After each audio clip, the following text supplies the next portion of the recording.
جذب کر لے. میری شادی،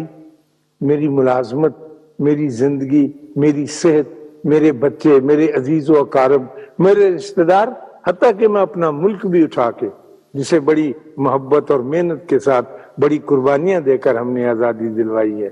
اس کو بھی اٹھا کر میں اس روشنی کے اندر رکھوں، اور پھر یہ سارے دن رات اسی طرح جگمگاتے رہیں جیسے میرے بچے کا وہ پھول رات کے اندھیرے میں جگمگایا تھا. لیکن مجھے افسوس ہے کہ ہم کو ظلمات سے اتنا پیار ہو گیا ہے، کسی وجہ سے ہوا ہے. میں یہ الزام اپنے آپ پہ بھی نہیں لیتا، آپ کو تو میں خیر کیسے دے سکتا ہوں کہ اندھیرے سے اتنا پیار کیوں ہے اور ہم اندھیرے کی طرف کیوں مائل ہیں. اور جب اللہ بار بار کہتا ہے، وعدہ کرتا ہے کہ میں تم کو ظلمات سے نور کی طرف لانا چاہتا ہوں، تم ظلمات سے نور کی طرف آؤ، اور جن کی اذہان اور روحیں بند ہیں وہ روشنی کی طرف نہیں آئیں گے، تو ایسے ہو نہیں پاتا. آرزو یہ رہتی ہے کہ انسان اپنے کام اپنی ہمت اپنی محنت سے کرے. انسان اپنے کام اپنی ہمت اور اپنی محنت سے اسی حد تک کرے جس کا وہ مکلف ہے، یعنی جس کی وہ تکلیف اٹھا سکتا ہے. لیکن اللہ کو بھی کچھ نہ کچھ ذمہ داری عطا کرنی چاہیے. اگر آپ تفریح، یہ میری ایسی باتیں ہیں جو ایک ڈرائنگ ماسٹر سمجھ لیں وہ کرتا ہے کہ اس کے ساتھ کوئی تعلق پیدا کرنا چاہیے. کچھ وقت نکال کے، جو میں بار بار کہتا ہوں، آپ اس کا تجربہ کر کے دیکھیں اور میرے کہنے پر تجربہ کر کے دیکھیں کہ کسی بھی زبان میں نا اپنے اللہ کے ساتھ کچھ گفتگو شروع کریں. تو جس طرح آج کل وہ چھوٹے نہیں بنے ہوئے کان کو لگانے والے ٹیلی فون، موبائل ٹیلی فون سے کہتے ہیں، سیل فون، تو چند دنوں کے بعد آپ کو ایک میسج آنے لگ جاتا ہے جو واضح تو نہیں ہوتا، ایسے تو نہیں ہوتا جیسے آپ ٹیلی فون سے، لیکن آپ کا دل اور آپ کی ذات اور آپ کا ضمیر جو ہے اس کے ساتھ وابستہ ہو جاتا ہے. پھر آہستہ آہستہ زیادہ ٹائم دینے سے، زیادہ وقت اس پر صرف کرنے سے، کہ میں کچھ وقت نکال کے اپنا حال چھوڑ کے وائی کرتے ہوئے یا قلم چھوڑ کے لکھتے ہوئے، دفتر، چونکہ ہم نے دفتری زندگی گزاری ہے تو دفتر کے اندر اپنے کام کے اوقات میں اگر آپ کا کمرہ الگ ہے تو ضرور اپنی ٹیبل چھوڑ کر سامنے والے صوفے پر جو مہمانوں کے لیے رکھا ہوتا ہے وہاں جا کر بیٹھیں اور اپنے جوتے اتار دیں اور پاؤں آرام سے قالین پہ رکھ لیں، اور پھر آپ کہیں کہ میں خاص نیت کے ساتھ آپ سے وابستہ ہونے کے لیے یہاں آ کر بیٹھا ہوں. مجھے یہ پتہ نہیں ہے کہ وابستگی کس طرح سے ہوتی ہے، مجھے یہ بھی پتہ نہیں ہے کہ آپ کو کس طرح سے پکارا جاتا ہے. میں صرف یہ بوجھ آپ پر ڈالنے کے لیے آیا ہوں کہ جس طرح جانور کو اعتماد ہوتا ہے اپنے مالک کے اوپر، اس طرح میں عین اسی جانور کی حیثیت میں اپنا بوجھ آپ پر ڈالنے کے لیے یہاں بیٹھا ہوں. اور مجھے سارے طریقے نہیں آتے ہیں جو طریقے بزرگوں کو معلوم تھے. تو آپ کے اندر سے اور اس ماحول کے اندر سے اور اس مقام کے اندر سے اور جو جگہ چھوڑ کے کام کرنے والی آپ اور جگہ پر آ کر بیٹھے ہیں، اس جگہ کے حوالے سے، اس جگہ کی تقدیس سے یقیناً آپ جو ہیں ان لائن، جس طرح آپ نے گاڑیاں دیکھی ہیں کبھی شنٹ کرتے ہوئے انجن وہ لاتے ہیں تو کھڑک کر کے گاڑی کے ساتھ کپل ہو جاتی ہے، تو اور اگلی گاڑی کو بھی نہیں پتہ چلتا، کپل ہو جانے والی کو نہیں پتہ چلتا لیکن کپل ہو جاتا.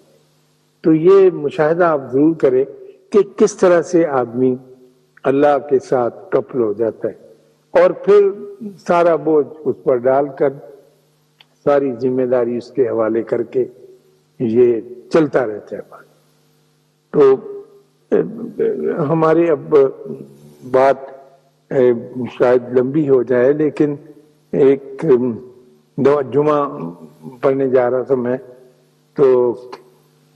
وہاں ایک فقیر تو ہوتے ہی ہیں، تو ایک کتا تھا پلا، وہ ریڑے کی زد میں آ گیا تو گھبرا گیا بیچارہ اور بہت زیادہ چوٹ آ گئی اس کو. گھبرا گیا اور گھوما تو ادھر سے ایک جیپ آئی, وہ جیپ اس کو لگی تو بالکل مرنے کے قریب ہو گیا. تو اسکول کے 2 بچے یونیفارم میں, ہم تو جا رہے, وہ اس کے پاس بیٹھ کے, میں بھی کھڑا ہو گیا, کچھ اور لوگ بھی کھڑے ہو گئے, حالانکہ جمعے کا وقت ہو رہا تھا. تو ان بچوں نے اٹھا کر اسے گھاس پر رکھ دیا اور اس کی طرف دیکھنے لگے, اور ایک بچے نے اس کو جب تھپتھپایا تو اس نے آنکھیں بند کر لی ہمیشہ کے لیے کہ مجھے اس نے سگنل دے دیا ہے. تو وہ جب بند ہو گئی اس کی آنکھیں تو وہاں ایک فقیر تھا, اس نے کہا کہ واہ واہ واہ, وہ بڑا خوش ہوا اس کو دیکھ کے, سارے اس سین کو. ہم کچھ آبدیدہ اور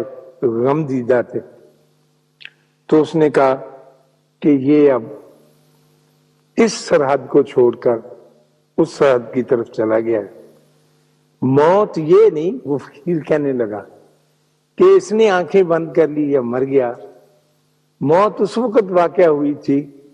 کہ جب یہ زخمی ہوا تھا اور لوگ سڑک کراس کر رہے تھے اور کوئی رکا نہیں تھا. پھر اس نے سندھی کا ایک دوڑا پڑا جو میں سمجھ نہیں سکا وہ کیا مطلب تھا اس کا, اور آگے چلا گیا. وہ کچھ پیسے مانگنے والا نہیں تھا, پتہ نہیں کیوں وہاں آیا. تو وہ سپردگی جو اس بچے نے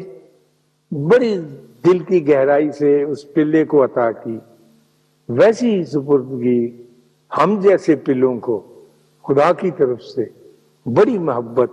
اور بڑی شفقت اور بڑے رحم اور بڑے کرم کے ساتھ ادا ہوتی. یہ ہے کہ ریسیو کیسے کرتے ہیں. کچھ جاندار تو اتنے ہمت والے ہوتے ہیں کہ وہ اس رحمت اور شفقت کو اور اس ٹچ کو حاصل کرنے کے لیے جان تک دے دیتے ہیں. آپ نے بے شمار ایسے قصے پڑھے ہوں گے بزرگان دین کے, ان لوگوں کے. تو میں یہ عرض کر رہا تھا کہ میرا چھوٹا منہ ہے, بڑی بات ہے, اور لیکن ان تجربات میں سے گزرتے ہوئے میں نے یہ ضرور محسوس کیا ہے کہ اللہ کی طرف رجوع کیا جائے اور اپنا سارا سامان اٹھا کے اندر کا جتنا بھی ہے اس کی روشنی میں رکھ دیا جائے, اور جب وہ پورے کا پورا اس کی روشنی سے پورے کا پورا لچھڑ جائے تو پھر کوئی خطرہ کوئی خوف رہتا نہیں. اس میں کوئی شک نہیں, ہم عبادت گزار لوگ ہیں,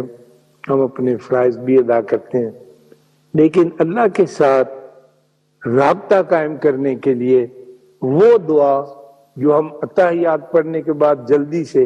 ایک پاؤں میں جوتی ڈالی ہوئی ہوتی ہے, دوسرا آ رہا ہوتا ہے, تو ربنا آتنا فی الدنیا حسنۃ وفی الآخرۃ حسنۃ وقنا عذاب النار, یہ تو پھر دعا نہیں ہے. یہ تو ٹھیک ہے, جو بتا دیا گیا ہے وہ بتا دیا گیا ہے, ٹھیک, لیکن کسی تعلق کے ساتھ پیدا ہوتا ہے. جب تک تعلق نہیں پیدا ہوگا, آپ نے اکثر سنا ہوگا کہ جب تک بابے کے ساتھ مرشد کے ساتھ تعلق نہ پیدا ہو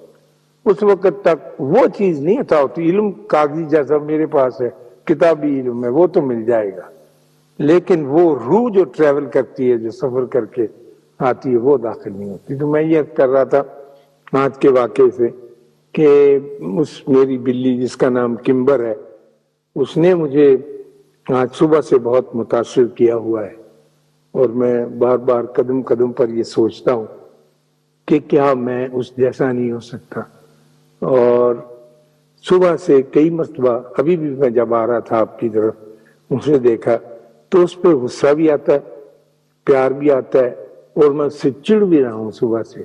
کہ یہ تو اتنے بڑے گریڈ حاصل کر گئی, یعنی فرسٹ ڈویژن میں وہ تو ایم اے کر گئی ایک اعتبار سے, اور میں جو کہ اس کا مالک ہوں میں بالکل پیچھے کا پیچھے ہی رہتا چلا جا رہا ہوں. تو یہ ایسی بات جو میں نے آپ کی خدمت میں پیش کی ہے, یقیناً زیادہ آپ کے غور کرنے کی ہے,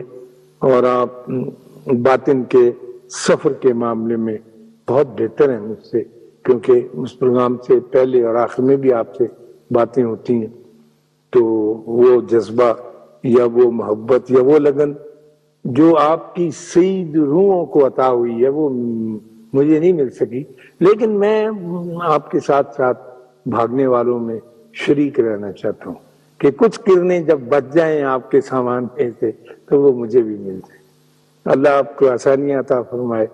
اور آسانیاں تقسیم کرنے کا شرف عطا فرمائے. اللہ حافظ.